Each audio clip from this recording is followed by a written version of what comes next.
नमस्कार प्यारे बच्चों। आज हम इस वीडियो के माध्यम से माध्य ज्ञात करना सीखेंगे। वैसे आप सभी को माध्य ज्ञात करना आता है, लेकिन हम साधारण तरीके से ज्ञात करेंगे।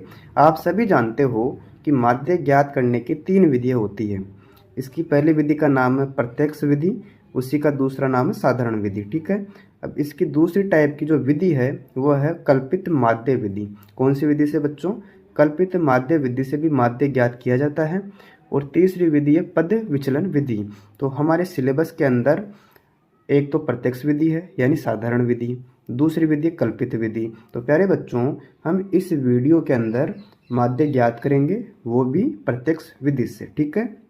इसमें आपके सामने ऐसा प्रश्न होगा, वहाँ पर प्रश्न की संख्या चेंज हो सकती है, लेकिन इसका मेथड चेंज नहीं होगा हल करने का। इसलिए वीडियो को पूरा देखें। अगर आपको वीडियो अच्छी लगती है, वीडियो को लाइक भी करें। ठीक है। इसके अंदर देखो बच्चों, प्रश्न है यानी परिवार की माप। यहाँ पर वर्ग अंतराल भी हो सकता है, 1 से 3, 3 से 5, 5 से 7, 7 से 9, 9 से 11। इस प्रकार वहाँ पर संख्या चेंज हो सकती है, जैसे 0 से 5 भी हो सकता है, 5 से 10 भी हो सकता है, 10 से 15 भी हो सकता है। ठीक है। यहाँ पर ऐप का मान यानी फ्रीक्वेंसी, बारंबारता, जिसे आप क्या बोलते हो?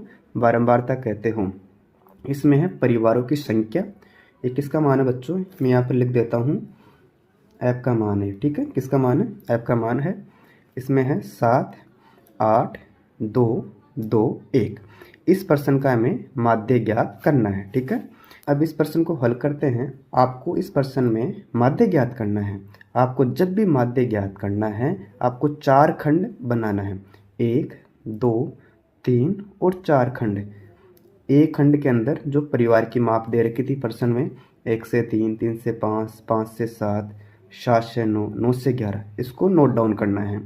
दूसरे खंड के अंदर आ जाएगी जो परिवारों की संख्या क्वेश्चन में दी हुई थी, यानी ऐप का मान भी कह सकते हैं उसे, जैसे 7, 8, 2, 2, 1। ठीक है। मैंने आपको बताया जब भी आपको माध्य ज्ञात करना है, 4 खंड बनाने हैं। 2 खंड के अंदर जो प्रश्न में दिया हुआ है वो आ जाएगा। अब 2 खंड में क्या आएगा? देखो, इसमें आता है मध्यमान। क्या आता है इसमें? मध्यमान। आप इसको शॉर्ट में इंग्लिश में क्या कहते हो? अक्ष का मान भी कहते हो। ठीक है। हमें किसका मान ज्ञात करना? अक्ष का मान ज्ञात करना है।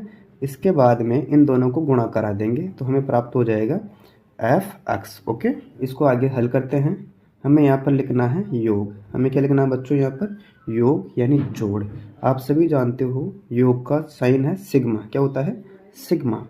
इसके अंदर किसकी संख्या है? परिवारों की संख्या, यानी ऐप का मान है। तो मैंने यहाँ पर लिखा ऐप, इसमें लिखा सिग्मा ऐप। सिग्मा ऐप का अर्थ है इन सभी को जोड़ना है। 7, 8, 15, 2, 17, 2, 19, 1, 20, यानी सिग्मा ऐप का मान कितना आ गया बच्चों? 20 आ गया। यहाँ तक मुझे लगता है आपको पूरी तरीके से समझ में आ रहा है। ठीक है। अब हमें ज्ञात करना है अक्ष का मान। किसका मान ज्ञात करना है बच्चों? हमें अक्ष का मान ज्ञात करना है। अक्ष का मान कैसे निकालते हैं? देखो, जो वर्ग अंतराल है इन दोनों को ऐड करेंगे। 1 और 3 कितना होता है? 4। 4 में 2 का भाग देंगे। हमें क्या करना है? इन सबको जोड़कर 2 का भाग देना है। 1 और 3, 4, 4 में 2 का भाग दिया तो हमें अक्ष का मान प्राप्त हो गया 2। इसी प्रकार 3 और 5 को ऐड करेंगे यानी जोड़ेंगे तो कितना हो जाएगा? 5 और 3, 8। 8 में हम जब 2 का भाग देते हैं हमें प्राप्त हो जाएगा 4। अब आप इसमें एक काम करो, इनमें अंतर देख लो। जैसे 1 और 3 में कितने का अंतर है? 2 का। आप जानते हो अंतर कैसे निकालते हैं? बड़ी संख्या में से छोटी संख्या माइनस करते हैं, यानी 3 में से 1 माइनस करेंगे 2 आ जाएगा। 5 में से 3 गया तो 2, 7 में से 5 गया तो 2, 9 में 7 गया तो 2, यानी इन सभी में अंतर कितने का है? 2, 2 का अंतर है। तो हम क्या करते हैं, आपने शुरुआत में 2 मान निकाल लिए, इनमें अंतर जोड़ दो। इस 2 में 2 जोड़ा 4 आ गया। फिर 4 में 2 जोड़ेंगे तो बच्चों 6 आ जाएगा। फिर 6 में 2 जोड़ेंगे तो 8 आ जाएगा। 8 में 2 जोड़ेंगे तो 10 आ जाएगा। लास्ट में आप एक बार चेक भी कर लेना, जैसे 9 और 11 कितने होते हैं? 20। 20 में 2 का भाग देंगे तो अक्ष का मान आ जाएगा कितना? 10। यहाँ तक आप सभी के आगे समझ में। मैं फिर बता रहा हूँ आपको अक्ष का मान हमें कैसे निकालना है बच्चों। इन दोनों को तो जोड़ेंगे पहले, फिर 2 का भाग देंगे, कितना आ जाएगा? 2, 4, 6, 8, 10। हमने अक्ष का मान निकाल लिया। अब ज्ञात करेंगे एफ अक्ष।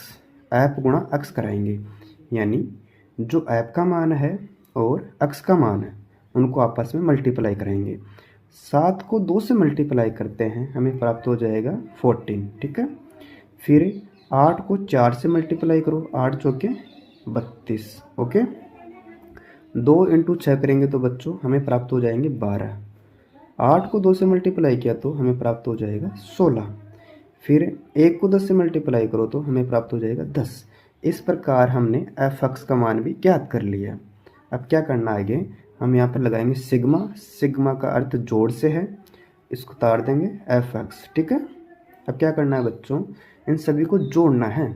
जैसे 4 2 6, 2 8 6 14 का 4 आ जाएगा, ठीक है। हासिल का 1 1 एक 2 2 और 3 5 5 एक 6 6 एक 7 7 एक 8, ठीक है। यहाँ तक यानी हमने इन सब का जोड़ कर दिया तो हमें कितना प्राप्त हुआ बच्चों, 84 यानी 84 हमें प्राप्त हो गया। हमें ज्ञात करना है माध्य। आप जानते हो माध्य ज्ञात करने का सूत्र होता है आंकड़ों का योग बटा आंकड़ों की संख्या, या इंग्लिश के अंदर लिखूँ मैं सिग्मा एफ एक्स बटा सिग्मा एफ। हमें किसका मान ज्ञात करना, अक्ष का मान ज्ञात करना, यानी माध्य ज्ञात करना है।